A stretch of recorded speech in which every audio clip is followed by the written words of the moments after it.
Jonathan Copenhaver. He was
Tyson was spiraling into paranoia, depression, and uncontrolled rage. His trainer, Cus D'Amato, had died, his marriage to Robin Givens had imploded publicly, and Don King was manipulating his finances. Prison forced him to confront his demons. He read voraciously, philosophy, history, literature. He converted to Islam and found structure in daily prayers. When he was released in 1995, he wasn't the same wild animal who went in. He was calculating, focused, and somehow even more dangerous. His first fight back, he demolished Peter McNeely in 89 seconds. The crowd went absolutely insane. Sometimes the cage isn't in the octagon. Sometimes it's the thing that sets you free. Cain Velasquez's vigilante justice. Former UFC heavyweight champion Cain Velasquez was beloved by fans and respected by every fighter who stepped in the cage with him. His cardio was legendary, his wrestling was suffocating, and his ground and pound was surgical. Then, in February 2022, everything changed. Velasquez discovered that a family member had been molested by Harry Goulart, a man who worked at a daycare.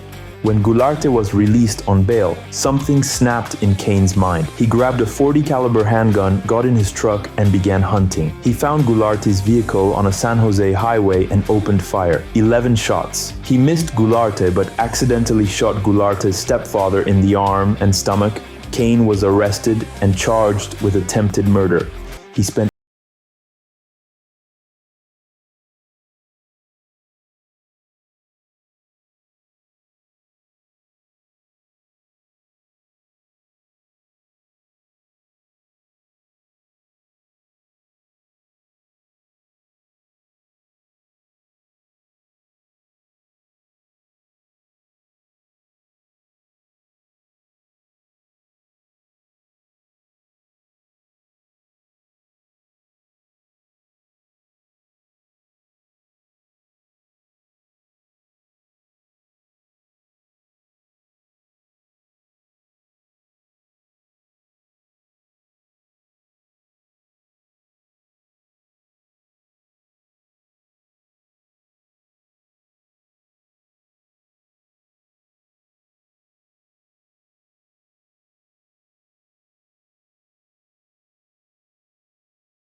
serious mental health issues. In 2018, Brewster was arrested for making bomb threats against a government building in Indianapolis. He called in multiple threats over several days, claiming he had explosives and would detonate them if his demands weren't met. When police arrested him, Brewster appeared to be in a completely dissociated state, unable to explain his actions or even remember making the threats. The investigation revealed that Brewster had been living in his car, struggling with homelessness and apparent mental illness for several years after his boxing career ended. He had burned through his boxing earnings and alienated most of his family and friends with increasingly paranoid and aggressive behavior. Help when their minds begin to deteriorate. The shocking transformation of War Machine's training partner. The story involves a fighter most people have never heard of, but it illustrates how the culture of violence in some MMA gyms can create monsters.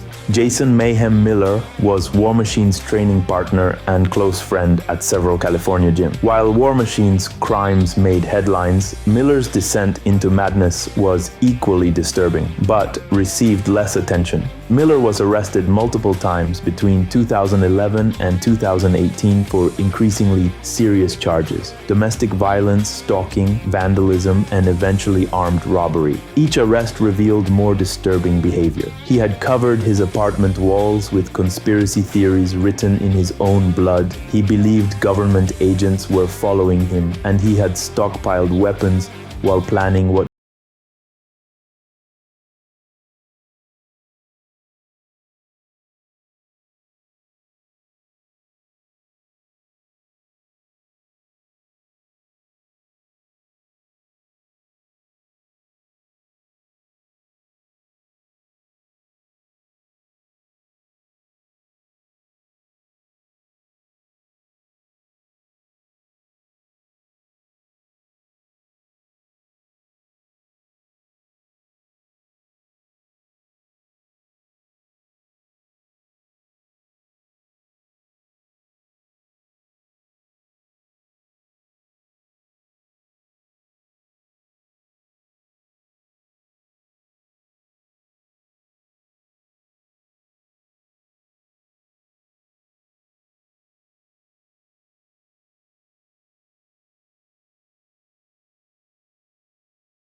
Sr. Floyd Mayweather Sr. was a skilled welterweight contender in the 1970s and 1980s. but his life outside the ring was marked by drug dealing and violence that would profoundly impact his son's development. In 1993, when Floyd Jr. was just 16 years old, Floyd Sr. was sentenced to 5.5 years in federal prison for drug trafficking. He had been running a significant cocaine operation while training his son and other young fighters. The arrest and imprisonment devastated young Floyd Jr., who had to move in with his grandmother and essentially raise himself during his crucial teenage years. What makes this case particularly complex is how Floyd Sr.'s criminal behavior and absence shaped one of boxing's greatest careers: the mysterious disappearance of prizefighter Charlie Zelenoff. Charlie Zelenoff represents one of the strangest cases in combat sports, a delusional man who claimed to be an undefeated professional boxer while actually being a dangerous stalker and potential threat to real fighters. Zelenoff gained internet notoriety by posting videos of himself boxing in gyms, usually against unsuspecting amateurs or beginners who didn't know they were being filmed. He would then post these videos online claiming they were professional fights and that he was undefeated. But Zelenoff's behavior escalated beyond internet trolling. He began showing up at professional boxing gyms uninvited, challenging real fighters to spar, and becoming increasingly aggressive when people refused to take him seriously. He stalked several professional boxers, including Deontay Wilder, sending threatening messages and showing up at their training sessions. In 2014, Wilder finally agreed to spar with Zelenoff just to end the harassment. The session lasted less than a minute, with Wilder easily dominating Zelenoff, who immediately claimed the beating was fake and that he had actually won. Are these cases the most dramatic? Let me know your thoughts in the comments, and if this deep dive into the dark side of fighting opened your eyes to something new, make sure to hit that like button and subscribe to Fighting Explained for more stories that go beyond the headlines.